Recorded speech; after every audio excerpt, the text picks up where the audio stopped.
Entre Auvergne et Méditerranée, située au cœur des Grands Causses, encore voilée de brume matinale, Millau.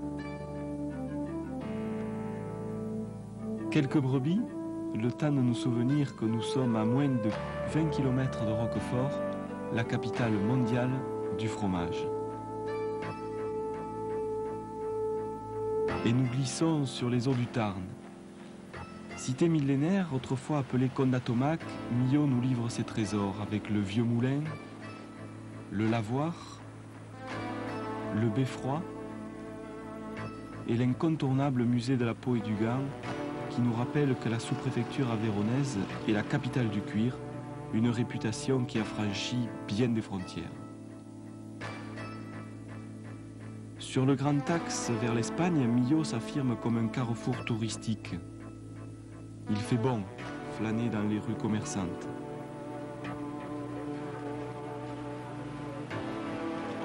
Situé à la jonction du Tarn et de la Dourbie, Millau offre à la belle saison une vaste palette nautique. Jeux d'enfants, bronzettes, pêche, canoë-kayak, mais aussi rafting et descente de rivière. Mais Millau, c'est aussi le parapente, le deltaplane, l'ULM, les randonnées, l'escalade, le saut à l'élastique, la spéléo, le mountain bike, l'équitation, et puis, depuis peu de temps, le golf.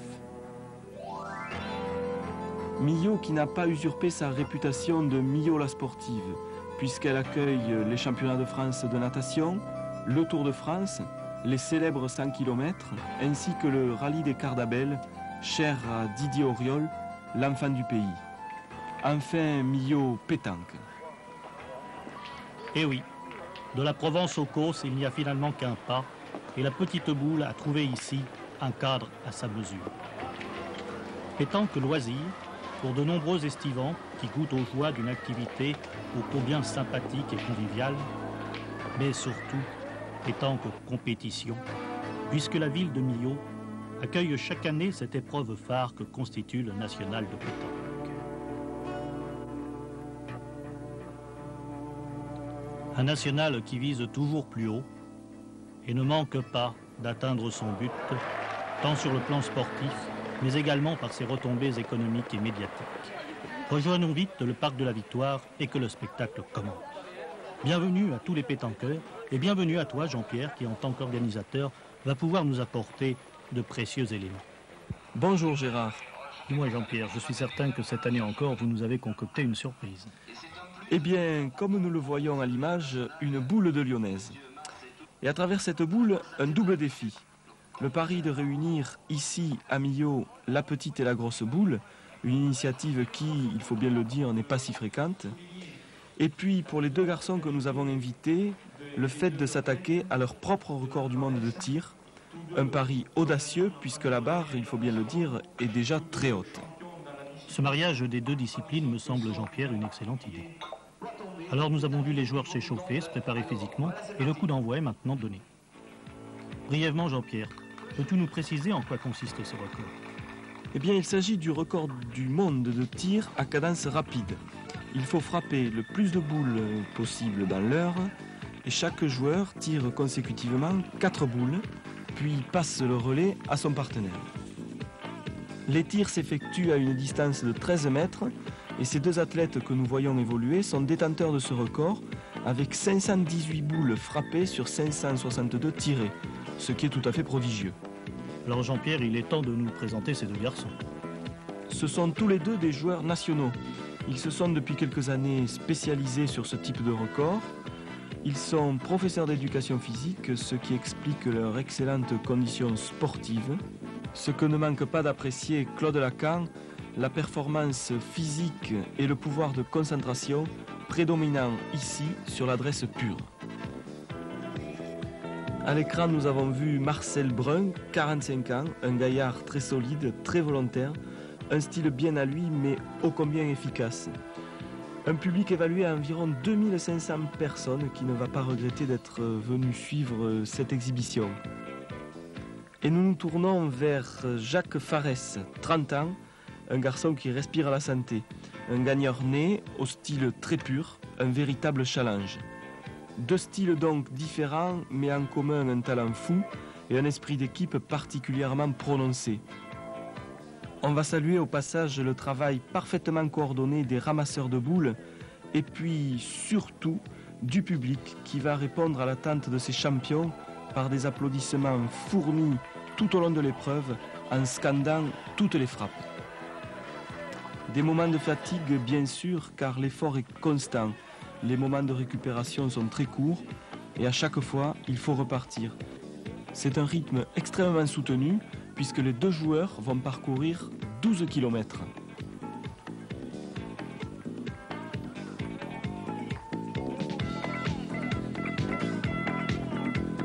Le visage marqué de Marcel Brun se passe de commentaires et nous vous laissons donc regarder tranquillement ces images.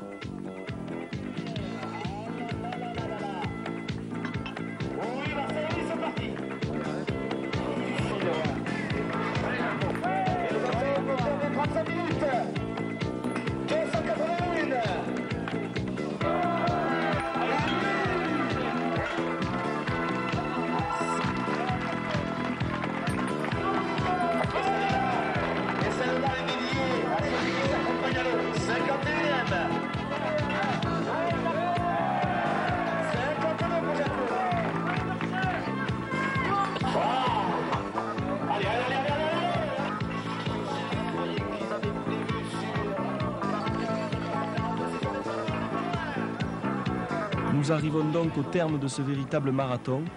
La chaleur, un terrain montant et descendant ne permettant malheureusement pas de battre le record, mais la prestation a été fabuleuse et n'en reste pas moins un véritable exploit. Le public ne s'y est pas trompé qui a applaudi à tout rompre pendant de longues minutes les deux champions qui venaient là de réussir quelque chose d'extraordinaire.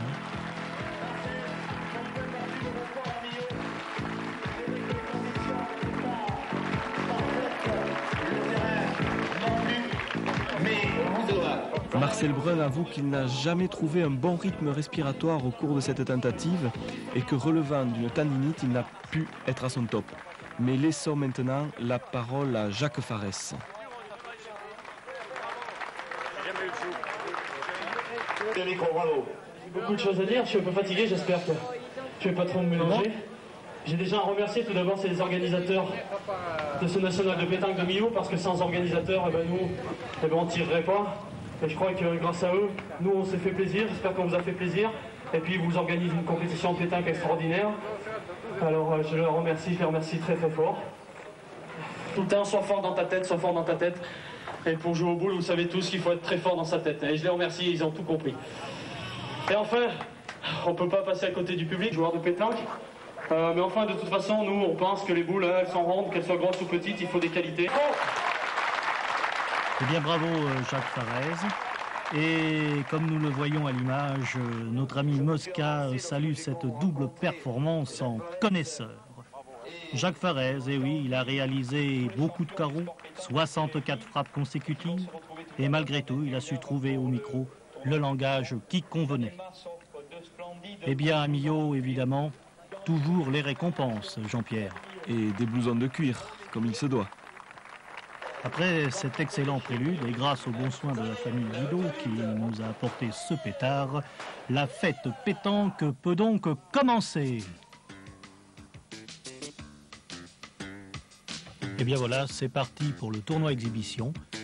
Et Jean-Pierre, nous avons donc un plateau tout à fait exceptionnel. Un plateau exceptionnel, je le crois, avec les champions du monde junior que vous voyez à l'écran. Également les champions du monde senior, Fasino et voisins. Bon, Didier Choupé n'est pas à Millau, mais on espère qu'il sera là bientôt. Les champions de France, le grand Marco Foyot, les jeunes Marseillais. Enfin, nous allons voir tous ces joueurs au fur et à mesure lors des parties que nous allons vous présenter. Mais je crois que là était réuni vraiment le haut du pavé en ce qui concerne la pétanque française. Eh bien, ces images, effectivement, parlent d'elles-mêmes, puisque nous voyons cette brochette de champions. Nous constatons effectivement que l'élite de notre sport est ici représentée. Et chaque année, on essaye de faire de mieux à mieux. L'année prochaine, on vous réserve d'autres surprises, mais il sera bien temps d'en reparler. Eh bien, après la traditionnelle photo, nous voyons les joueurs qui maintenant sont pressés d'en découdre. Vu sur un public extrêmement nombreux, puisque près de 5000 personnes autour du cadre d'honneur pour cette soirée exhibition. Un public qui d'année en année, Jean-Pierre, s'est fidélisé à Millau. Il se fidélise, ce public, parce qu'on lui propose un spectacle de très haute qualité avec, comme on vous l'a dit, les meilleurs joueurs mondiaux. Ça, je pense, c'est tout à fait extraordinaire et c'est important de le souligner. C'est vrai. Alors nous voyons ici la première partie, le premier huitième de finale qui oppose Dédé Lozano, ici à l'écran, qui va tirer. Dédé Lozano, voilà, qui réussit un magnifique carreau, champion de... Un bras tout à fait exceptionnel. Un bras exceptionnel, il a été champion de France en doublette l'année dernière, en 1989.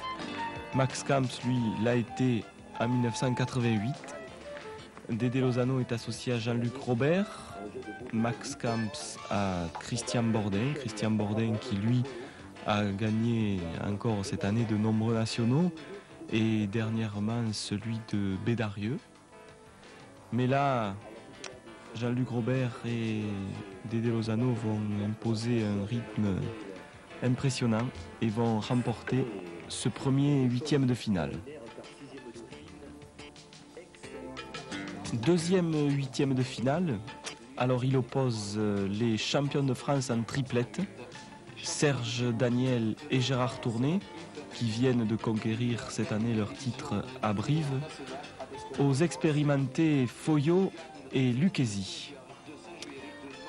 Alors cette partie a commencé très favorablement pour Gérard Tourné et Serge Daniel, puisqu'ils ont pris très rapidement un gros avantage, comme va d'ailleurs nous le montrer cette main qui a été filmée en tout début de partie.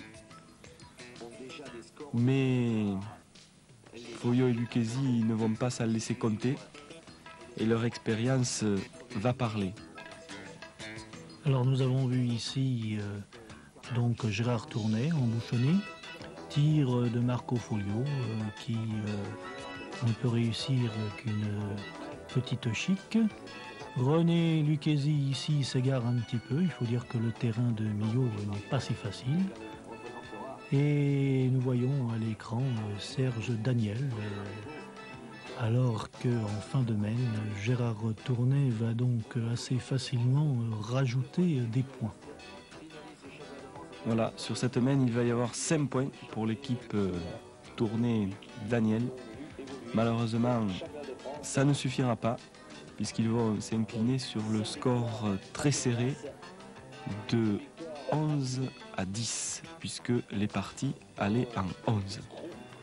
Troisième huitième de finale, il oppose les Marseillais Adamo Castellan aux Aveyronnais Diaz et Archambault. Alors Diego Diaz et Eric Archambault sont champions de l'Aveyron en triplette l'année dernière. Ils ont perdu encore cette année en finale du championnat de l'Aveyron en doublette. C'est très certainement la meilleure équipe aveyronnaise de ces dernières années. C'est pour ça que nous les avions invités à cette exhibition. Adamo et Castellan, on les verra un petit peu plus tard puisqu'ils vont gagner cette partie. Quatrième partie, elle oppose Quintet et Morillon à Simoes et Pelou. Alors Simoes et Pelou, c'est une équipe tout à fait inédite, mais nous les avons invités parce que un est vice-champion de France en triplette, Simoes, et il va d'ailleurs aller au championnat du monde avec Roger Marco et Roger Marigot à Monaco dans 2 mois.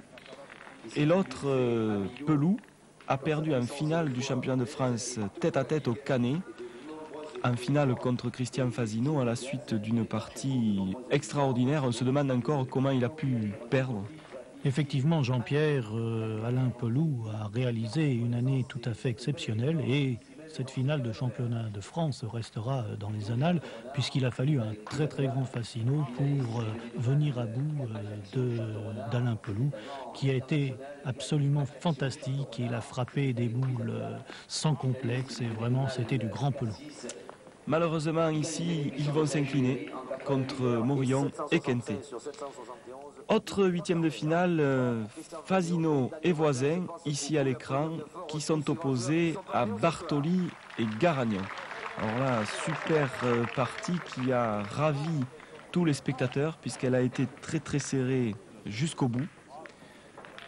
Bartoli et Garagnon qui avaient gagné l'année dernière à Millau le national en triplette vont ici s'incliner contre Christian Fassino et Daniel Voisin.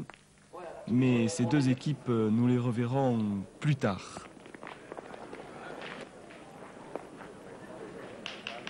Thierry Lesage qui est venu avec Michel Loy. Ils sont champions de France doublette depuis cette année. C'était au Canet.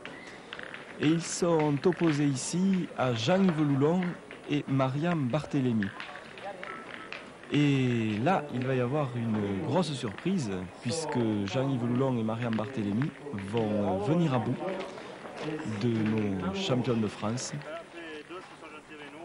Jean-Pierre, quand tu nous dis une surprise, moi je ne suis pas tellement étonné parce qu'on sait à quel point Loulon est déjà un joueur d'expérience et puis Barthélémy, il est quand même champion du monde junior. C'est vrai. Ce qui n'est pas rien. C'est vrai, mais il est quand même très très difficile de battre des gens qui portent un maillot. C'est pour ça que je pensais que c'était une grosse performance.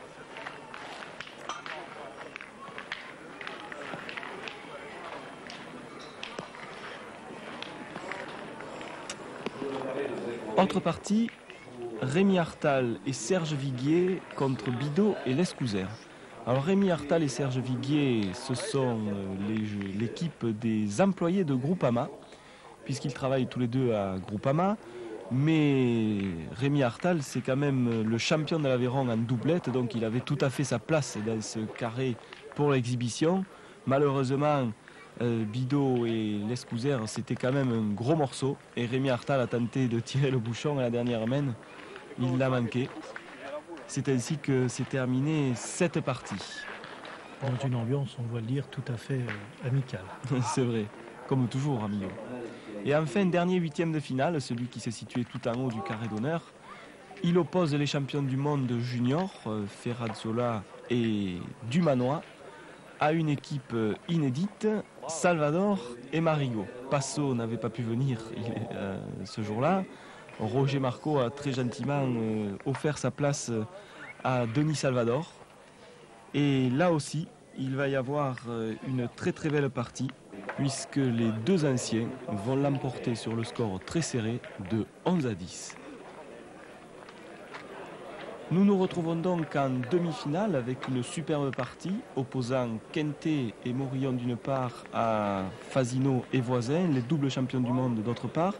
Nous vous montrerons un petit peu plus tard sur des panneaux les résultats des quarts de finale que nous n'avons pas eu à l'image. Dans cette partie, eh bien, la jeunesse va triompher, mais sur un score très très serré de 13-12.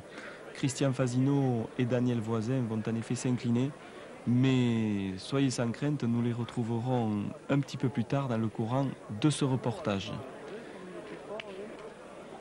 Voilà une dernière image de Quintet et de Morillon. Deuxième demi-finale, elle oppose Lozano et Robert à Adamo et Castellan. Alors Adamo et Castellan, ils nous avaient promis du spectacle. En effet, ils devaient tirer partout, c'est ce qu'ils ont fait. Vous allez les voir un petit peu plus tard à l'œuvre. Et nous allons voir là une partie encore extraordinaire avec un score très serré, puisqu'une fois encore il va y avoir 13-12. Là, le public a vraiment vibré et les a applaudis très très longuement à la fin de la partie parce qu'ils ont fait des choses absolument incroyables. Et oui, Castellan et Adamo, deux jeunes surdoués et qui effectivement vont tirer sur tout ce qui bouge. Et les prodiges de la Canebière, comme on se plaît à les nommer, tout comme Lozano et Robert, vont vraiment nous faire assister à un spectacle formidable. Des tirs, il y en a eu, et c'est la raison pour laquelle nous vous avons concocté une petite série d'images qui, je pense, va vous faire plaisir. Mais plutôt que d'en dire trop, regardez.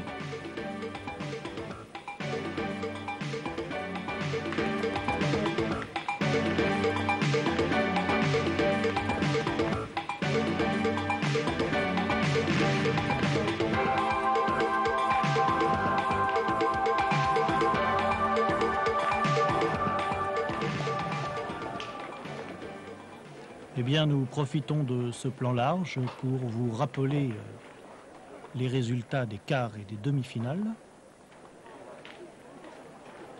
Et puis, nous nous retrouvons donc pour cette grande finale du tournoi exhibition. Une finale qui va donc opposer nos Marseillais, Adamo et Castellan, à Morillon et Quintet. Alors Quintet, un garçon qui a véritablement explosé durant ces dernières saisons, Quintet, un garçon qui a acquis un véritable capital de confiance, un garçon qui est connu pour son potentiel également endurance, Quintet que l'on dit boulimique, auteur Jean-Pierre d'une superbe moisson. C'est vrai, on peut dire vraiment, comme le titrait le Midi Libre, qu'il a le vent en poupe, ce Philippe Quintet, puisque les nationaux du sud de la France, eh bien, il les connaît et il les a ratissés. Il a gagné à Uzès, à Bédarieux, à Lodève, et il a fait la finale de la triplette à Pézenas. On le considère actuellement à 22 ans comme le dauphin de Christian Fasino, et je crois que c'est la raison pour laquelle il a été sélectionné pour représenter la France cette année au championnat du monde à Monaco, où il sera associé à Milkos et Vattiès. Alors pour cette finale, il est associé à Morillon. Morillon, un garçon également très talentueux, un jeune également. Ils font à eux deux une équipe très très soudée, ils s'entendent à merveille et les résultats le prouvent. D'ailleurs, on peut penser, sans vouloir être sélectionneur, mais que ces deux joueurs seront associés peut-être l'année prochaine au championnat du monde, puisque, comme tu le dis Gérard, ils s'entendent très très bien tous les deux. Laurent Morillon et Philippe Quintet, que nous avions découvert l'année dernière à Millau, où ils étaient venus pour la première fois et où ils avaient réussi un parcours très très bon en ne s'inclinant qu'en demi-finale du national en doublette. Alors en phase 2, les deux phocéens, donc Adamo et Castellan, que Jean-Pierre, je te laisse le soin de nous présenter. Alors Adamo, s'il a perdu un petit peu de ses cheveux, eh bien il en a conservé son talent, puisqu'il fait toujours autant de carreaux. Castellan, eh bien, comme Adamo, c'est un jeune Marseillais. Il représente la fine fleur d'une région où sont en train d'éclore de vrais talents. On vous a parlé de Barthélemy, de Ferrazzola. Il faut également parler du petit Scarzella, qui à l'heure actuelle, où nous enregistrons ces images, est devenu champion de France junior. Donc je crois qu'à Marseille, il y a une véritable pouponnière là qu'il faut conserver. Mais une finale et un national ne seraient pas ce qu'ils sont sans nos arbitres, qui à Millau sont dirigés par Émile Pons et qui font un travail remarquable, souvent dans l'ombre, mais ils sont toujours là pour aider les joueurs quand il le faut. Cette partie va tourner à l'avantage du tandem nordiste, puisque les jeunes, malgré quelques bonnes frappes de Castellan, qui dut quand même prendre le tir en cours de partie, ne vont pas pouvoir résister. Il est vrai que Philippe Quintet, tel un métronome, et Laurent Morillon faisant carreau, bien qu'ici ce soit Castellan qui vienne d'en faire un, eh bien, ne vont pas laisser le loisir à leurs adversaires de marquer beaucoup de points, puisque le score final sera très sévère et se soldera par un 13-2. Alors durant cette partie, Laurent Morillon a tiré 10 boules, en a frappé 9 et a réussi 4 carreaux. Quintet a frappé la seule boule qu'il a tirée. Adamo en a frappé 6 sur 9 et a réussi 3 carreaux. Et Castellan a réussi 6 frappes sur 11 tirs avec 2 carreaux. Alors nous avons demandé à Philippe Quintet si pour lui ce n'était pas un handicap de pointer. Eh bien il nous a répondu que Laurent Morillon était plus régulier et faisait plus de carreaux. Et puis il a dit il faut bien qu'il y en ait un qui pointe. Mais il faut rappeler aussi que Philippe a été champion de France en tête-à-tête en 1988. Et pour être champion de France en tête-à-tête, il faut être aussi un remarquable pointeur.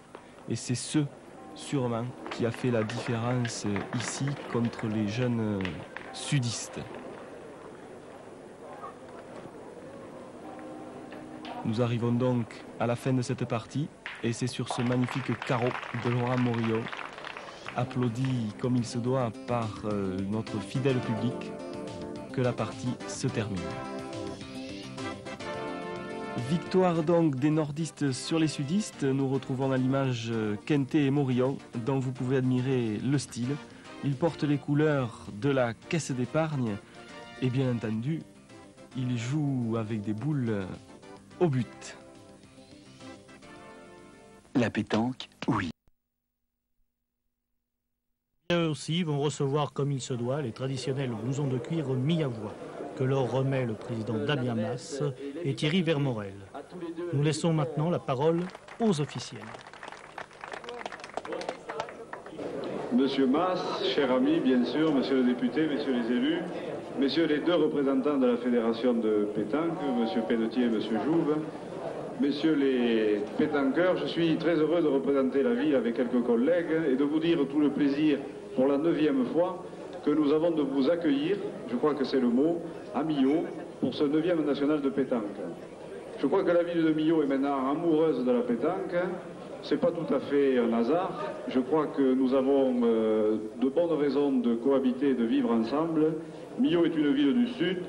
La pétanque est un sport du Sud. Millau fait de gros efforts pour accueillir le maximum de manifestations sportives et celle-ci est incontestablement chaque année la plus belle. Et je crois que par là, nous faisons connaître Millau et je vous remercie de venir chaque année si nombreux. Tout à l'heure, il a été dit très justement que Millau est amoureux de la pétanque, mais je crois que la pétanque aussi devient amoureuse de tout le Sud-Aveyron, que ce soit d'ailleurs à Millau ou à Saint-Afrique ou dans d'autres secteurs. Effectivement, l'accueil qui est réservé à vous tous et vous toutes, d'autres départements et également d'équipes étrangères. Je voudrais avoir une pensée pour ces équipes et ces personnes qui viennent de fort loin, de manière à faire un lever de rideau en quelque sorte de ce qui va se passer l'année prochaine, puisque le national aura une dimension internationale, qui deviendra international pour le 10e anniversaire. Et ça, c'est un événement important. Millau sera donc, si je peux me permettre, la capitale mondiale de la pétanque. Et c'est une promotion pour la ville et tout le Sud-Aveyron. Je voudrais quand même remercier et féliciter la presse. Ce Midi Libre, avec son animateur, M. Campos, son rédacteur, M. Lacan, qui font beaucoup pour notre sport. Et maintenant, les 3 coups sont donnés. Je souhaite un bon parcours à ce National 90. Eh bien, nous revenons à la compétition et comme nous le voyons sur l'image, des milliers de joueurs et plus encore de spectateurs qui vont arpenter les allées ombragées du Parc de la Victoire. En effet, Millau est devenu un passage obligé, ce rendez-vous incontournable pour tout amateur de boules qui se respecte. Nous voici aux inscriptions. Une véritable file de cinéma un jour de première. Queue assez longue, certes, mais rapidement absorbée grâce à la parfaite organisation et aux 8 tables de marque mises en place. Après les formalités d'usage, chacun des participants reçoit son t-shirt Groupama, une initiative unanimement appréciée. Une telle affluence nous laisse facilement admettre que l'on ne puisse trouver de chambre à moins de 20 km. Saturation également au niveau des restaurations de la ville, mais là aussi le comité organisateur a prévu les choses puisqu'il a mis à disposition une cafétéria où l'on voit donc avant la compétition chacun prendre des forces. Eh bien, ce toast levé va être de bon augure puisque le national de Millau va pulvériser son record. 752 doublettes Un chiffre fabuleux, un record absolu. Et pour Millot, évidemment, une consécration pour ce national doublette qui s'inscrit véritablement comme le plus beau national doublette de France. Tandis que les joueurs s'échauffent, force est de constater que le millésime 90 s'annonce de toute évidence comme un grand cru. Y a-t-il, Jean-Pierre, une recette miracle? Il y a d'abord un travail de préparation, à la fois important et indispensable. Par ailleurs, nous essayons d'associer la densité des champions à la forte participation des anonymes. Et c'est à mon avis avec la qualité de l'accueil, la solidarité de notre équipe et aussi l'aide des sponsors tels Groupama que nous réunissons les paramètres essentiels de ce cocktail gagnant. Et bien voilà, c'est sur cette charmante image que le coup d'envoi est donné. Et Jean-Pierre, je te propose donc maintenant de parcourir les allées du Parc de la Victoire. Nous découvrons ici une première équipe composée de Popino et de Levantacci. Levantacci qui en son temps avait tenté le record du monde de tir. Il avait réussi, je crois, une bonne performance, autour de 800 boules touchées, mais bien entendu assez loin du record de Christian Fasino. Alors beaucoup de monde, donc comme nous le voyons à l'image, des galeries se sont formées autour de ces parties. Et nous voyons ici Folio et Lucchesi contre des adversaires qui, a priori, ne s'en laissent pas compter. C'est aussi ça le plaisir de Millot, c'est de pouvoir venir affronter des grosses équipes pour des joueurs anonymes, ça fait toujours beaucoup de bien. Ici, nous voyons Charbonnier associé à Martin, des Parisiens qui aussi sont d'excellents joueurs et qui sont opposés à une équipe millavoise où l'on va voir le jeune Franck Bonnevial. Franck Bonnevial, une valeur montante de la pétanque millavoise avec Fauvet, je crois. Avec Fauvet, il y en a quelques autres. Il ne faut pas oublier que le National de Millau a servi aussi à ça, à permettre à des jeunes joueurs de découvrir la pétanque, de l'aimer et de progresser chaque année au contact des champions. À l'image, l'équipe au but, les Gardois, composés de Jérôme Desjardins et de Roger Capot. Roger Capot, une légende vivante de cette pétanque. Roger Capot, un très très grand joueur, apprécié de tous. Et donc une équipe, là encore, suivie par les spectateurs. Et avec des adversaires qui, là encore, dès le premier tour, n'ont pas tiré le bon numéro, mais qui, a priori, sont prêts à se battre farouchement pour un petit peu bousculer cette hiérarchie. Les femmes ne sont pas oubliées, et bien que demain il y ait un national féminin, et bien ici, elles commencent à s'exercer. Un terrain très difficile, comme nous pouvons le constater sur cette image. Ici, à Millau, la rafle est tout à fait impossible, mais c'est peut-être ce côté qui fait de Millau l'un des concours les plus sélectifs de France. Très sélectif, de très bonnes équipes d'ailleurs disparaissent d'entrée. Nous avons vu ici Bender et Tavitian qui ont perdu. Et là, Michel Chanvert, le célèbre organisateur de Pézenas, va lui faire les frais de la forme d'Alain Pelou, associé à la circonstance à Marin. Michel Chanvert, qui chaque année vient faire le déplacement à Millau. Michel Chanvert, Michel n'est pas le seul des organisateurs de nationaux à venir à Millau. Nous avons pu, au long de ces allées, reconnaître Miquel, Cross, Ded, Vituré, Fédid, Soulier, Carzoli, Devis et Schmitt. Je crois que c'est là le Gotha des organisateurs de nationaux français. Autre aspect ici de ce décor verdoyant du Parc de la Victoire. Et là, un petit coup de chapeau pour ce tir réussi.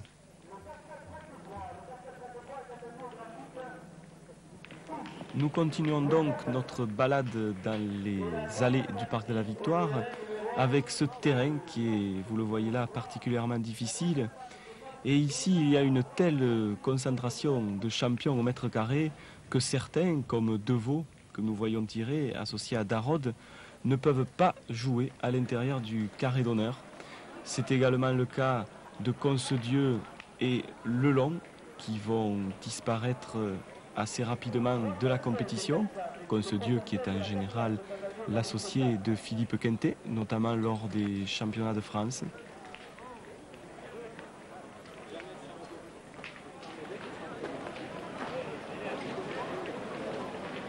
Millau, c'est aussi l'occasion pour des jeunes talents de se faire connaître et pour d'autres de parfaire leur style de jeu. Alors je te reprends la parole ici, Jean-Pierre, car nous avons ici des images qui, compte tenu des événements, sont extrêmement émouvantes. Nous voyons ici Denis Salvador, et à l'image, avec le maillot au but, vous avez pu apercevoir Pierre Broca. Or, depuis que nous montons cette cassette, eh bien, nous avons appris malheureusement que Pierre Broca n'est plus avec nous. Pierre Broca nous a définitivement quittés. Pierre Broca a quitté le jeu de boules et avec lui, c'est une grande figure de la pétanque qui s'en va. Pierre Broca était un joueur fabuleux, il avait conquis tous les terrains de France et de Navarre, il avait été champion de France, remporté la Marseillaise, mais surtout Pierre était l'ami de tous les joueurs. Il était un exemple par son fair play, son sens très aigu de l'amitié, toujours sourire, toujours le mot sympathique. Sa haute silhouette et son style quelque peu nonchalant n'ont pas fini d'hanter les terrains. D'ailleurs, je crois, Jean-Pierre, que tu as quelque chose à rajouter. Nous avons été très affectés par sa disparition et nous avons décidé que l'an prochain, le national lui sera dédié. Mais comme Pierre l'aurait souhaité, il faut bien que le jeu continue sous les yeux de Gérard Vituré et Franck Ferrazzola et sous le regard d'André Balitran qui contemple les 1504 joueurs venus faire de ce national malgré tout une fête. Ici à l'écran, les mis à voix, Paul Granier et Claude Bonnevial. Paul Granier qui avait réalisé un grand exploit l'année dernière en atteignant les demi-finales du national en triplette. Malheureusement cette année, ils vont réussir un moins bon résultat puisqu'ils vont devoir s'incliner dans le cours de l'après-midi. On voit toujours beaucoup de monde dans les allées du parc. Il faut souligner que pendant les 3 jours de compétition, ce sont 20 000 spectateurs qui passent ici. Et notre ami Verdier de la boule au but n'a pas à s'en plaindre, tout comme Madame Delanclos qui était présente avec la Gazette du Pétanqueur. Il y avait également cette année un stand de photos où chacun pouvait se rechercher, comme Willy Chapelain ici. Et bien entendu la sacro-sainte fontaine où Madame Loy peut se tremper gentiment les pieds. Joël Lescouzer et Alain Bidot, qui étaient associés pour la première fois à Millau, ils n'ont pas réussi dans leur entreprise puisqu'ils ont été battus en 32e de finale. Et ici René Lucchesi qui discute avec Noël Dette, peut-être de la saison footballistique de son fils, tandis que Bartoli et Garagnon se reposent ou se dopent peut-être chez nos amis de la Croix-Rouge.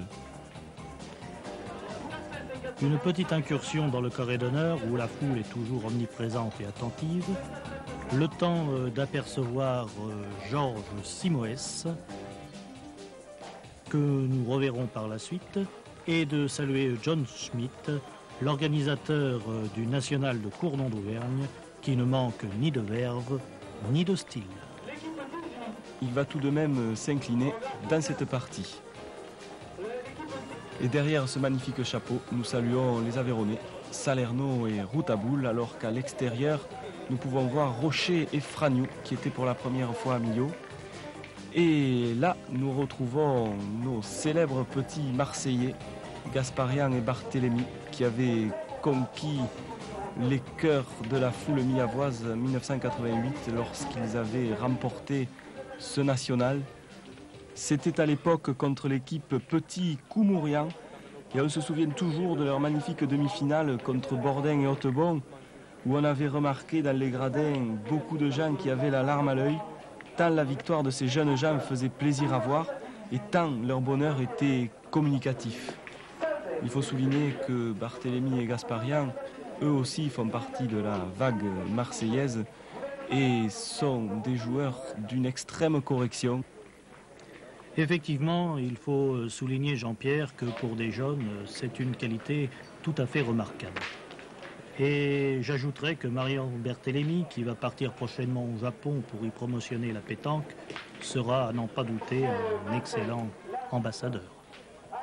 D'ailleurs, Gérard, tu vas avoir la chance de les accompagner avec Ferrazzola et Dumanois, je crois. Je vois que tu es dans les secrets, Jean-Pierre, c'est tout à fait exact.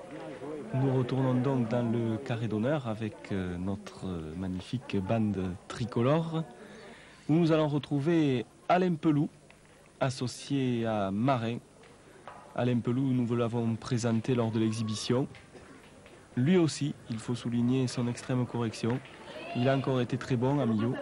Et il frappe fort. Il frappe fort et longtemps.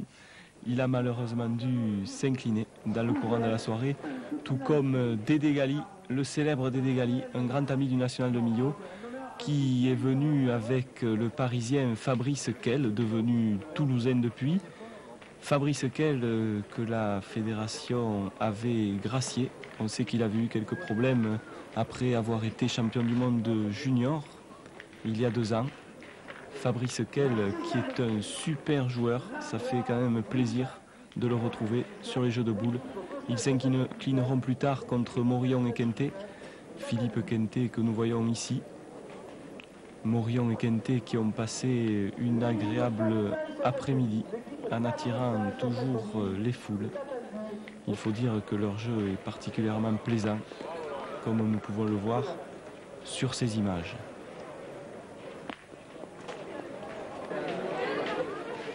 Toujours du monde, à perte de vue. Et ici, Bordin, Christian Bordin, que nous avons vu passer rapidement. Et là, c'est Monsieur Miquel de la Caisse d'épargne de Millau.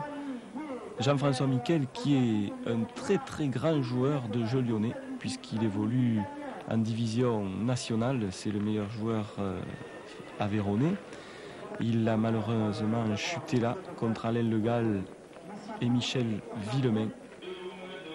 Alors que nous avons le plaisir de retrouver nos amis algériens qui ont franchi la Méditerranée pour venir nous voir, Kalesh et Triaki, le petit Triaki qui a fait une impression énorme, ne s'inclinant qu'en 16e de finale contre les Marseillais Bartoli et Garagnon, que nous verrons plus tard. Ce petit Triaki qui va représenter l'Algérie au championnat du monde à Monaco. Et également l'autre équipe présente à Millau. Il y avait 4 Algériens à Millau. Je crois qu'ils ont été conquis par l'accueil que leur a réservé le public et aussi que les organisateurs leur ont réservé. Et à n'en point douter, ils seront parmi nous encore l'année prochaine. Ils nous ont d'ailleurs invités à aller les rejoindre là-bas, en Algérie, l'année prochaine. Au premier plan, Yves Carzoli, qui lui organise une semaine avant Millau la célèbre Semaine des Arcs, où se produisent également un bon nombre de vedettes françaises. Tandis qu'à la table de marque, eh bien, on s'affaire toujours. Les résultats sont effectivement enregistrés et peu de temps, Jean-Pierre, entre les annonces pour se désaltérer. Le paternel, lui, s'affaire au graphique.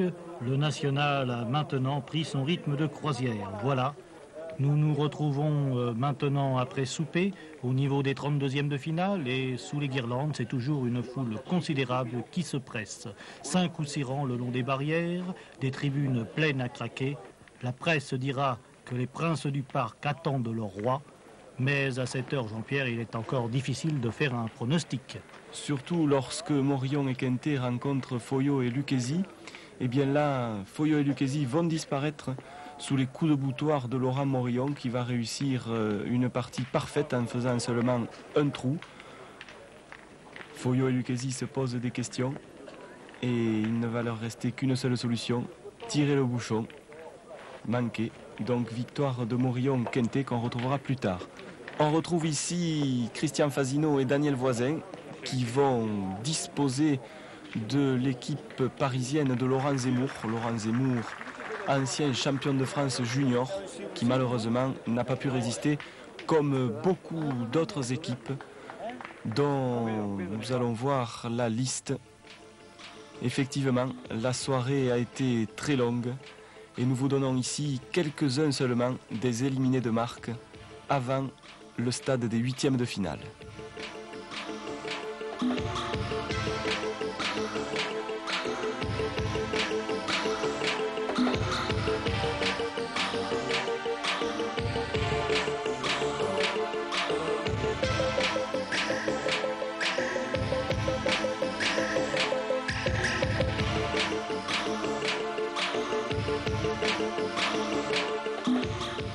Voilà, et bien après cette très longue liste, nous apercevons les résultats des huitièmes de finale où la surprise a été créée.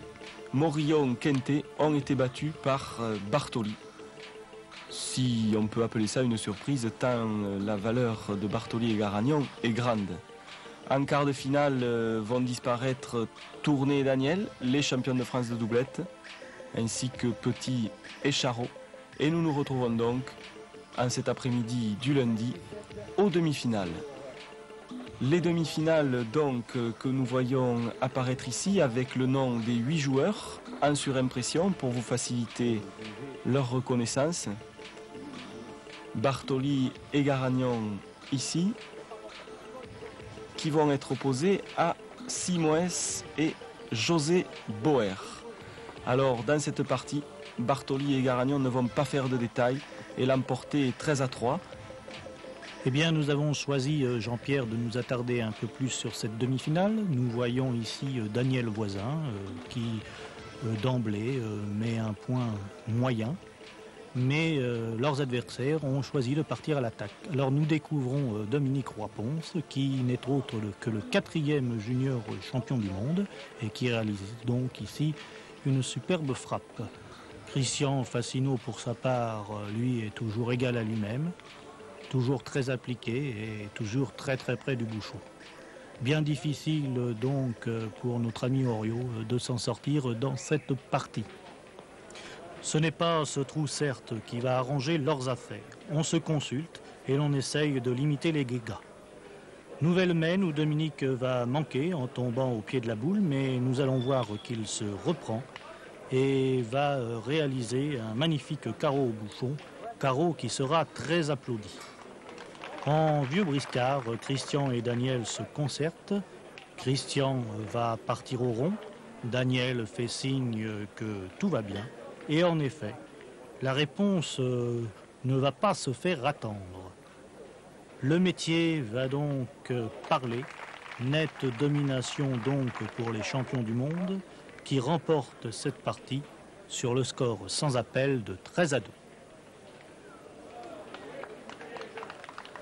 Un public mis à voix définitivement conquis, qui va assister à une finale de seniors, qui va donc opposer les Phocéens Bartoli et Garagnon aux doubles champions du monde Voisin et Fasino.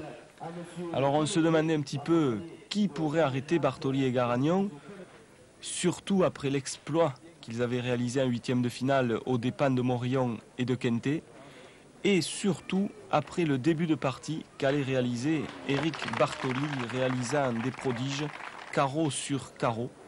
Il fallait bien entendu toute la classe et la maîtrise de Christian Fasino pour limiter les dégâts en ce début de partie.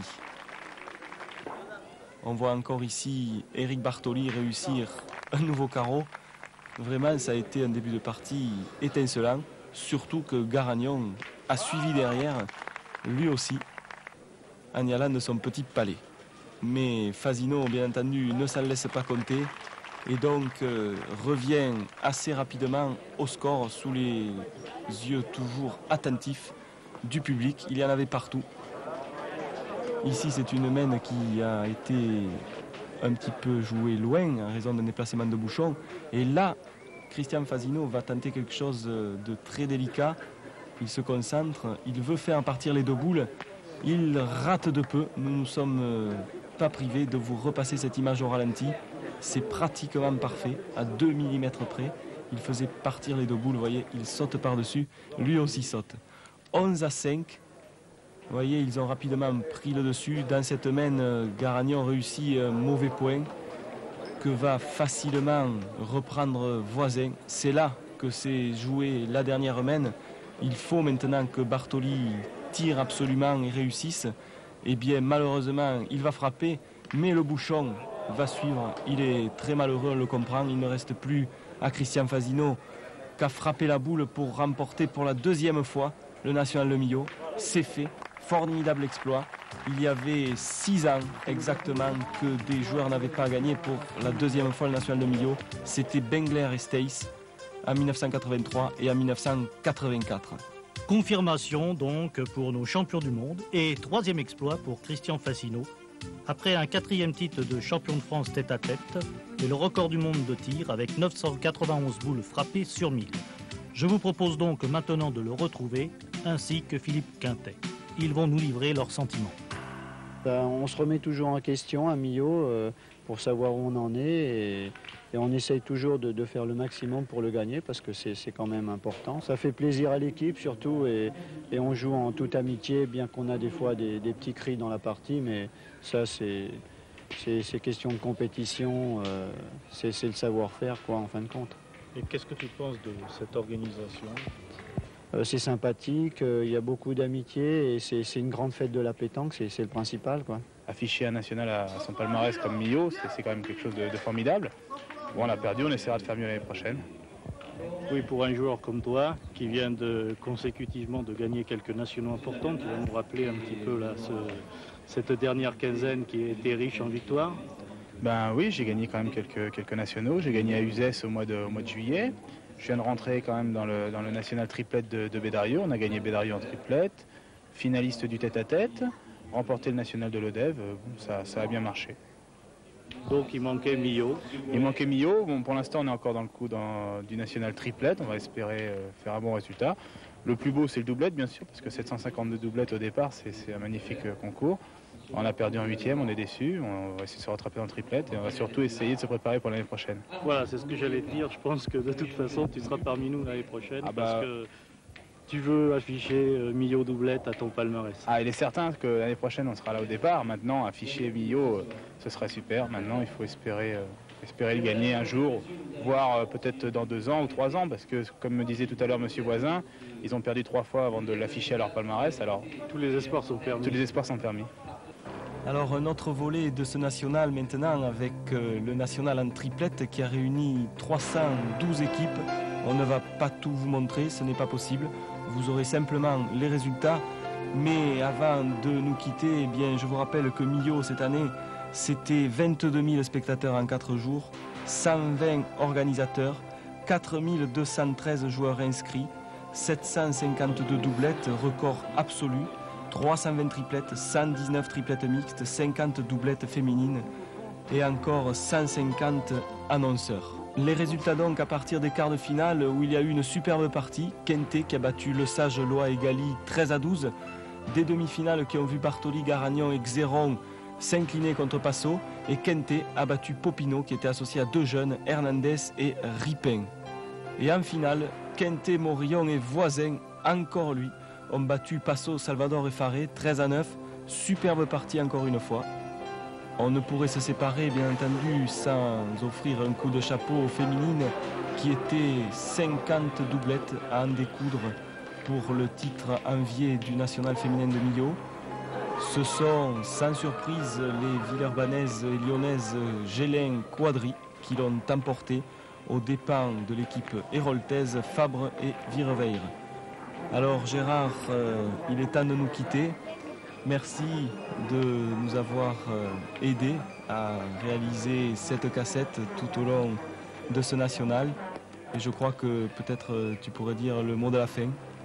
Eh bien, merci aussi à toi, Jean-Pierre. Et pour le mot de la fin, je crois qu'il revient de droit à Damien Mas, sur lequel Millau ne serait pas Millau. Et René Campos va maintenant l'interviewer. Damien Mas, ce national de Millau, nous en sommes actuellement à la 9e édition et nous continuons à voir la progression rapide de ce national. D'où nous vient cette progression? Vous y êtes, nous savons, beaucoup, mais quel est votre petit truc à vous pour continuer à nous apporter dans ce parc de la victoire autant de joueurs d'année en année? les choses se sont faites petit à petit. Au départ, quand nous avons créé ce national, nous ne pensions jamais arriver à un tel résultat. Nous avons eu beaucoup de trucs favorables. Hein. Par exemple, bon, ce magnifique par la victoire que vous êtes en train d'admirer. Tout fleuri, des pelouses magnifiques. Bon, la ville a été un partenaire idéal pour nous, bien sûr. Nous avons trouvé beaucoup de gens, beaucoup de bonne volonté. Et petit à petit, nous sommes devenus crédibles au point de vue sponsor et tout. Et c'est pour ça que le National de Millau continue de grandir. Il faut dire que j'ai une équipe fabuleuse. Hein. La moyenne d'âge est de 30 ans. Je pense que c'est unique dans les organisations nationaux. Et ce sont des jeunes qui sont extrêmement motivés. Et je les en remercie. 752 joueurs doublettes ont participé, avec bien entendu l'élite des joueurs qui sont présents. Alors, parlez-nous un petit peu de ce plateau. Oui, je vais bien vous parler du plateau, mais je voudrais quand même vous glisser quelques petits mots de nos sponsors avant, puisque vous parlez de masse. Je crois que ce qu'a fait Groupama depuis 2 ans à Millau, c'est fabuleux. Cette année, il y avait 200 équipes invitées. Alors, songez que 200 équipes, sur ces 200 équipes, nous avons peut-être fait 80 licences. Alors vous vous rendez compte le plus que ça fait pour la pétanque. Alors ces joueurs, ces petits joueurs, lorsqu'ils ont la chance ou la malchance, c'est selon comme on l'interprète, après un tirage au sort, d'être confrontés à Christian Fasino, à des champions de France ou à d'autres joueurs, des champions du monde junior que sont Ferrazzola et tous les 4 représentants et champions du monde en titre étaient là, eh bien perdre contre eux, pour eux, c'est une déception, mais à la fois une joie de les avoir rencontrés. Et ils ont la possibilité de le faire ici à Millau. Oui, mais c'est la seule occasion de l'année pour ces petits joueurs de s'affronter aux vedettes. Hein. Et ce qui est formidable, c'est qu'on a l'impression, quand ils perdent, hein, qu'ils sont heureux d'avoir joué contre ces gens-là. Ce national devenant maintenant très important, la médiatisation, il faut en parler. Tous les journaux de France parlent du national de Millau. Et ceci, je pense que je dois beaucoup à Claude Lacan, de Midi Libre, ainsi qu'à Christian Desmas et Régis Mila, mais surtout Claude Lacan, parce que Claude Lacan, c'est lui qui était avec moi au début, qui a cru à Millau le premier, peut-être avant moi, et je le remercie beaucoup de tout ce qu'il fait pour moi. Les grands partenaires, ce qui m'intéresserait beaucoup, ce serait bien entendu une chaîne de télévision et un petit moment de direct. Mais là, il ne faut peut-être pas trop rêver encore, peut-être que ce n'est pas encore possible, peut-être que ça viendra un jour. Cette année, 752, un record vient d'être battu. Et ce record, vous espérez, je crois dans votre tête, vous êtes d'ores et déjà en train de travailler pour l'édition 1991, qui sera le 10e anniversaire. Alors, est-ce que vous avez déjà quelques idées sur ce 10e anniversaire? Je peux vous en parler. Et bien entendu, j'ai beaucoup d'idées en tête, hein, mais je ne ferai pas tout seul. Et si on veut faire quelque chose de grandiose pour ce 10e anniversaire, il faut que tout le monde me suive. Pour la municipalité, je sais qu'il n'y aura aucun problème. Hein. Et je sais déjà que la municipalité de Millau pense que le 10e anniversaire du National de pétanque de Millau sera la manifestation phare de l'année à Millau. Alors quand on sait que là, par exemple, que la ville de Millau reçoit le Tour de France, les champions de France en natation, quand on parle de manifestation phare, on peut être content. Le Conseil général est rentré avec nous cette année. Et pourquoi pas la région? Monsieur le député m'a promis qu'il appuierait notre demande. Et puis bien sûr, les sponsors. Alors là, les sponsors, je dois remercier tous les sponsors qui sont avec nous depuis le début. La cassette que nous sommes en train de réaliser nous servira pour aller trouver les sponsors. Quel événement qui va se passer prochainement ici? L'événement qui va se passer prochainement ici, c'est bien entendu ce que nous avons demandé depuis 3 ou 4 ans, le championnat de France doublette et tête à tête. Nous avons à Millau, à l'occasion de ce 9e national, M. Pierre Pignatier, qui était délégué l'année dernière et qui a été volontaire pour revenir à Millau cette année. Nous avons également Marc Jouve, qui nous seront, tous les deux seront notre avocat auprès de M. Bernard pour défendre notre dossier. Oui, vous êtes le grand des grands, de grands organisateurs, de grands présidents de nationaux ne s'y sont point trompés. En vous nommant président de l'Amicale des Nationaux de France, c'est tout à votre honneur et vous méritez bien cette place. Merci Damien Mas. Je pense que tu voulais rajouter un petit mot. Je voudrais rajouter que je suis très content du succès de ce 9e national. Et je crois que s'il y a eu succès, René, tu y es pour quelque chose. Parce que depuis 8 ans que nous travaillons ensemble, tu as toujours été présent. Bien entendu, nous avons passé des mauvais moments, tu le sais. il y a toujours des énervements dans des manifestations comme ça, mais enfin, on est toujours retombé sur nos pattes hein, et nous sommes toujours très coupés. Merci et rendez-vous donc pour 1991, 10e édition. Et si vous m'acceptez, je serai volontiers parmi vous. Ouais.